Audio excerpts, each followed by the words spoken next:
Vos deux centres de rénovation Home Hardware de Newport et L'Anse-à-Beaufils et votre caisse Desjardins du littoral gaspésien vous présentent Reflet d'ici. Bonjour à vous tous et bienvenue à Reflet d'ici. Rien ne va plus entre la ville de Grande-Rivière et la firme Can Aquaculture alors que les deux parties ne se parlent que par procureur depuis l'envoi d'une mise en demeure. Les détails avec Thierry Haroun.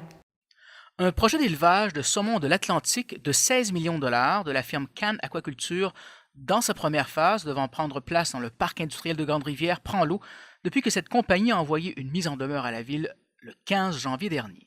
Dans les faits, le 15 février 2016, l'ancienne administration, sous le maire Bernard Stevens, donne son appui au projet par voie de résolution unanime en session extraordinaire, avec à la clé un congé de taxes, une cession de terrain et autres avantages sous certaines conditions. Arrivé au pouvoir en novembre dernier, le nouveau maire Gino Cyr et son administration rencontrent les promoteurs.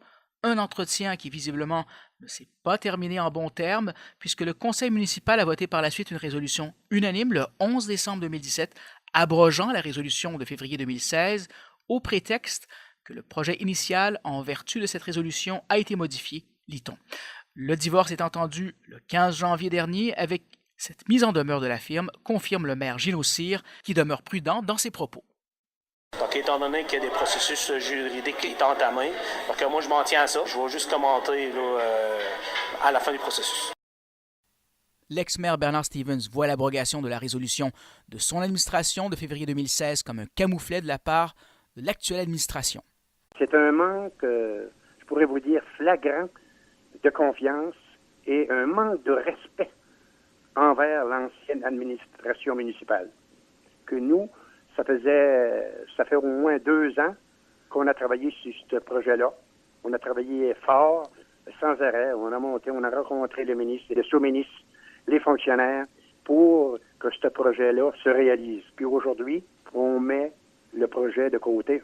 Je suis très, très déçu de la tournure des événements.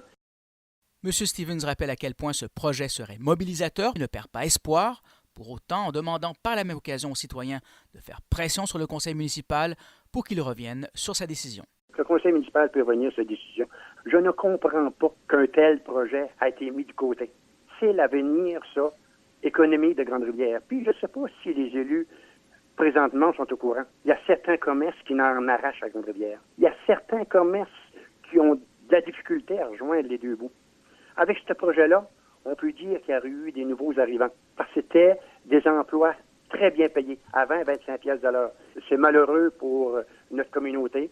Puis moi, je demande aussi aux gens d'intervenir auprès des membres du conseil pour travailler de concert avec Can Aquaculture pour qu'ils viennent puis refont les démarches pour venir s'installer.